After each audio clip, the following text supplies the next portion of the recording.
The analysis on this channel and over on our Miami channel from all sides, all directions, considering the magnitude of the game, you can imagine has pretty much played into three categories from the Miami standpoint, and that's the lack of just plays made by the players on the field, the lack of coaching, not scheming, preparing, the blame going to the coaching, and then the officials with the 15 penalties.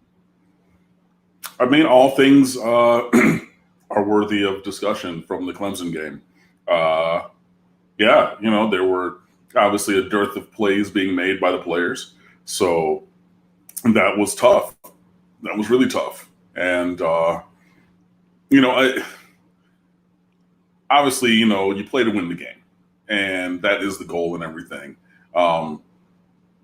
But there is an element of moral victory from not getting just, railroaded, just boat raced like it happened in the past. And it was, shout out to the Solid Verbal guys. It was a crock potting where, that high temperature from the other side took a while to fully cook through that Brunswick stew or whatever you had in there all day while you were at work, So at the end, it did get to be a little bit disparate on the scoreboard. And I mean, it could have been worse, honestly. It could have been worse on the scoreboard than it was. Clemson did miss a couple of deep throws, one up the sideline to Frank Ladson, which would have been a touchdown. And he just dropped it. That was awesome. There was another one that was missed.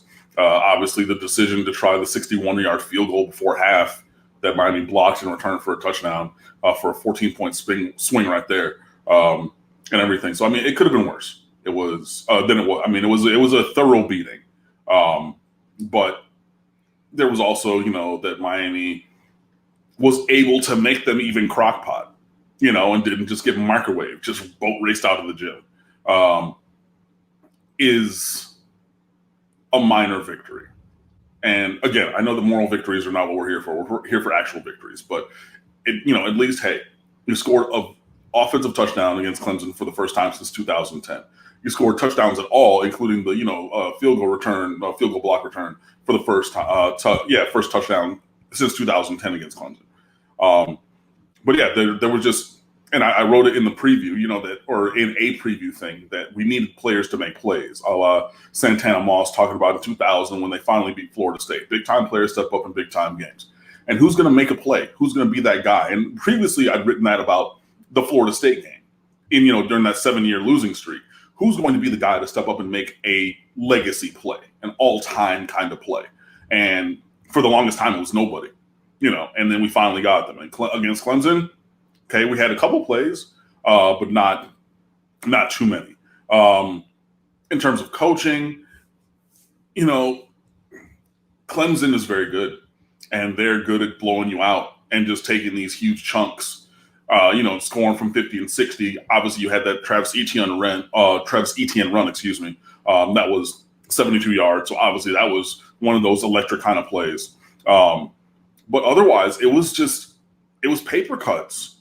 They weren't able to throw down the field because of the way that we schemed it, and they didn't try to. And this is another time where Clemson looked at what Miami did coming into the game and said, "Cool, bro, that's awesome, and we're going to do this other thing, and you're not going to stop it." And I forget the stat. It was like 19 of Trevor Lawrence's 43 throws minus the 2 throwaways were at or behind the line of scrimmage or something like that. Cool. So I'm not going down there because I know what you're going to do is going to be quick. It's going to be swing passes and things like that. Get the ball out of my hands and get it to the elite playmakers we have, and they're going to make plays. And at some point, that comes down to coaching, because it's an obvious, clear schematic change by Clemson to combat what we do. If you look at the Miami offense, we run inside zone or inside zone read as the foundation of the run game, and the foundation of that run game is the foundation of the offense. And then they, even Rhett Lashley said after the game, he said, "I got whooped. Brett Venables, that's why that guy makes head coach money. He coached absolute circles around us. It was embarrassing." And, then after the game, probably, I wasn't expecting them to go to a 30 front, a 3-man odd front. And everything that we did was based on them showing 40 front because they go even fronts pretty much all the time. But going to the 30 front and having room for the linebackers to run, Skalski and everything, that's what killed that run game. If you look at the way that, and obviously, I mean, our guys, Justin DeTavio and Roman Marcianti wrote about it. You know, if you look at the way that they played against the inside zone, if you go into a 30 front and the defensive end steps down inside, and then you got a guy scraping behind him and a guy behind him, it could even look to De'Aaron King like a give read, like I'm supposed to give this ball or I'm supposed to keep it or whatever. And then there's another guy wearing orange right there by design. There's nothing you can do, you know, because they schemed exactly, specifically, what's the word? Bespoke. It was made specifically to fit us. And it worked with flawless accuracy all night long. Their offense, their defense. Did we miss some tackles? Yes, most of their 500-something yards, I want to say 300-something was after yards after catch on offense and yards after contact in the run game. Got to shore that up, you know. So, yeah, there were a lot of things. And then on top of that, I'm not going to say that we lost because of the referees. That would be stupid. I'm not going to do that.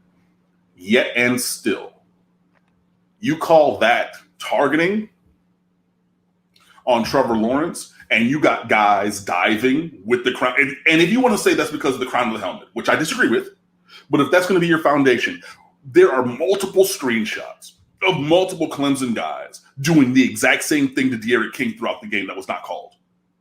You can't have it both ways. And that's the point of conversation with the referees. If it's a penalty one way, it's a penalty the other way for the same infraction, but that's not called. And that's where you get people saying, if you wear, and I've said it and I'm saying it again, it is a penalty every day of the week and twice on Saturday for everybody except when you do it against the University of Miami. And that can't be. And again, Clemson's very good. Clemson's very talented, and I've detailed how they outplayed and outcoached and outschemed us. So again, there are plenty of reasons why Clemson earned that victory over the University of Miami. But it bears saying that there was inconsistency in the way that game was officiated. And I don't care who you are, you have to agree with that point. And that is the point that I am making. Take everything else, and if you've heard somebody else say some other things about the officiating, then bring that to them. I said what I said, and I mean it. So one point you made regarding how to look at the loss as a Miami fan. And of course, every individual can look at a loss however they like in their evaluation of their team, their program, their expectations. So I think it's very reasonable to do two things at the same time when you talk about moral victories or not accepting moral victories. And I'm pretty well versed on this because of Florida State show as well. And they're in much worse shape, certainly than Miami, witness 52-10. So they're in a different place, but they're still Florida State. So you can take this attitude that we accept no losing because we are Miami or we are Florida State. Therefore, we should be the best. But I think it can be balanced between there are no moral victories. We expect to be the best. We expect to be prominent, elite. We expect to be what we've been in the past. But you need to evaluate this particular football team and have reasonable expectations, and then have reasonable expectations of progress and be okay with that to a certain extent. Yeah, I mean, yes, you have to be honest about the state of things, you know, and look, the ACC, when they redid the schedule, it's clear. They said, look, Miami is on an upward trajectory at a bare minimum, whatever you want to think about it. That had to have been the thought. Said if we are redoing this schedule and we have the opportunity to then put them a legacy program, a program of relevancy, if they're going to be good or better than the past, we can hopefully get them. And look, they got what they wanted and put them against Clemson.